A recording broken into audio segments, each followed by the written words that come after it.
আসসালামু আলাইকুম। রান্নাঘরে রান্নার পক্ষ থেকে সকলকে শুভেচ্ছা। আপনাদের সাথে আজকে আরেকটি রেসিপি শেয়ার করব। রমজান উপলক্ষে আপনারা ইফতারিতে এই আইটেমটি করে নিতে পারেন, আর সেটি হলো চিকেন বিরিয়ানি। ভাজা পোড়া না খেয়ে আমরা এভাবে চিকেন বিরিয়ানিটা ট্রাই করতে পারি, ইফতারে খেতে ভালো লাগবে।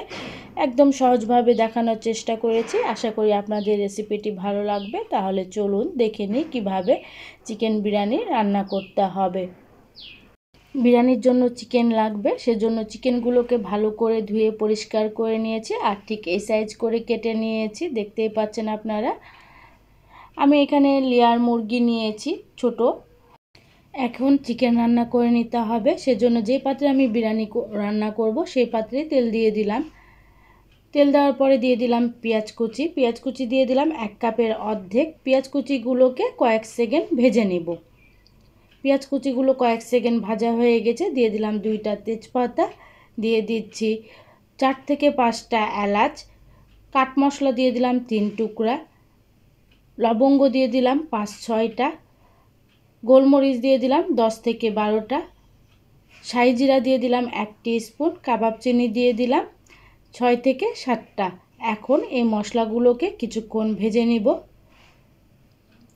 ভেজে নিচ্ছি। আর এ পর্যায়ে এসে দিয়ে দিলাম লবণ।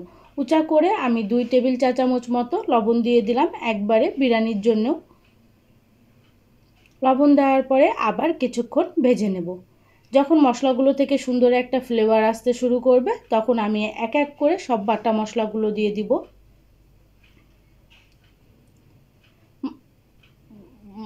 ভাজা হয়ে গেছে, পেঁয়াজ কুচিগুলো লাইট সফট হয়ে গেছে। এই পর্যায়ে এসে দিয়ে দিলাম রসুন বাটা 2 টেবিল চা চামচ মতো, আদা জিরা ধনিয়া একসঙ্গে বেটে নেওয়া 2 টেবিল চা চামচ, মরিচ গুঁড়া দিয়ে দিলাম 1 টেবিল চা চামচ, আর অল্প করে পানি দিয়ে দিলাম মশলাগুলো কষানোর জন্য। যেহেতু আমি এখানে ছোট মুরগি ব্যবহার করছি লেয়ার, সেজন্য রান্না হতে বেশি সময় লাগবে না, অল্প সময়ে বিরিয়ানিটা রান্না করা যাবে।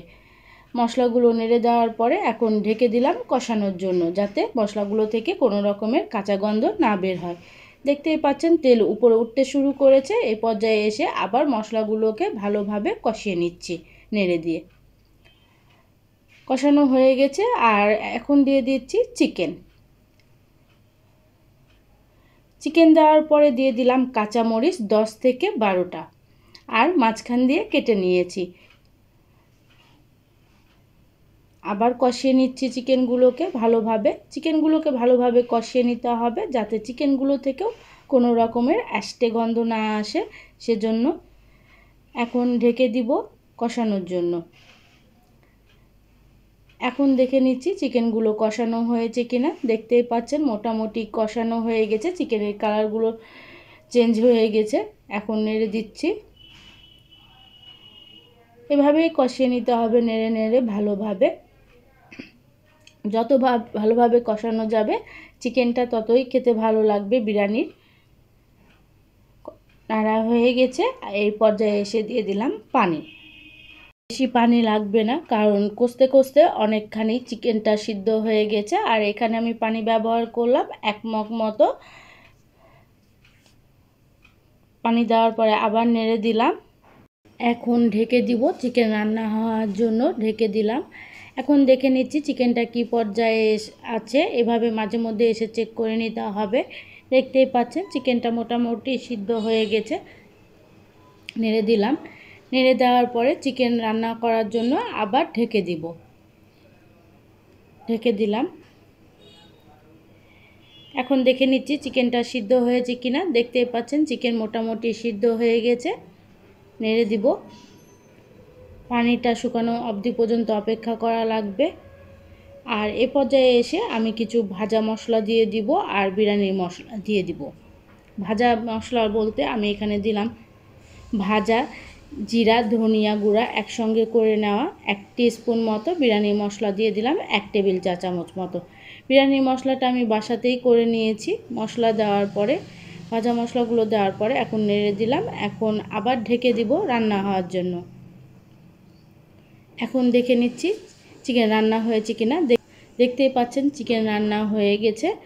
নেড়ে দিচ্ছি, আর এ পর্যায়ে এসে আমি দিয়ে দিব পোলাওয়ের চাল। এখানে আমি 700 গ্রাম মতো পোলাওয়ের চাল নিয়েছি। পোলাওয়ের চাল ভালোভাবে ধুয়ে পানি ঝরিয়ে নিয়েছি। এখন চালগুলো দিয়ে দিচ্ছি চিকেনের ভেতর, দিয়ে ভালোভাবে ভেজে নিতে হবে। এভাবে একবার হলেও ইফতারিতে এই বিরিয়ানিটা ট্রাই করবেন, খেতে দারুণ লাগবে। আপনাদের কাছে যদি ঘরে থাকা বিরিয়ানির মশলা না থাকে, আপনারা চাইলে প্যাকেট মশলাও ব্যবহার করতে পারেন, কোনো প্রবলেম নেই। ভালোভাবে চালগুলো ভেজে নিচ্ছি চিকেনের সাথে। ভালোভাবে ভাজা হয়ে গেছে, দেখতেই পাচ্ছেন। এই পর্যায়ে এসে আমি গরম পানি দিয়ে দিলাম। যেহেতু আমি 700 গ্রাম চাল নিয়েছি, যে মগ দিয়ে চালটা মেপেছি সেই মগ দিয়ে ডাবল করে 700 গ্রামের ডাবল পানি নিয়ে নিতে হবে। গরম পানি দিয়ে পোলাওয়ে দিয়ে দিতে হবে বিরিয়ানি রান্না করার জন্য। এখন দিয়ে দিলাম কাঁচামরিচ। কাঁচামরিচ দেওয়ার পরে একটু নেড়ে দিব। নেড়ে দেওয়ার পরে ঢেকে দিব। পানির পরিমাণটা যদি ঠিক থাকে তাহলে বিরিয়ানি রান্নাটা একদম পারফেক্ট হবে, ঝরঝরে হবে, ঘেটে যাবে না। আর দেখতেই পাচ্ছেন আমার বিরিয়ানি রান্না হয়ে গেছে। এখন তল উপর করে নেড়ে দিব। রান্না হওয়ার পরে অবশ্যই এই কাজটা করবেন, তাহলে ভালো হবে বিরিয়ানিটা।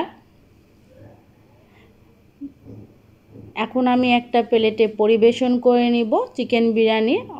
অনেক সময় দেখবেন ভাজা পোড়া খেতে খেতে খেতে একঘেয়েমি চলে আসে, তখন আপনারা এভাবে ইফতারিতে চিকেন বিরিয়ানিটা তৈরি করে নিতে পারেন, খেতে ভালো লাগবে। আশা করি আপনাদের রেসিপিটি ভালো লাগবে। ভালো লাগলে আমার ইউটিউব চ্যানেলটি যারা এখনও সাবস্ক্রাইব করেনি, সাবস্ক্রাইব করে নেবেন। পাশে থাকা বেল আইকন বাজিয়ে নেবেন, লাইক শেয়ার কমেন্ট করবেন। আর যারা ফেসবুক থেকে আমার ভিডিওটি দেখছেন, ফেসবুক পেজটি ফলো করে দিবেন, লাইক শেয়ার কমেন্ট করবেন। ধন্যবাদ।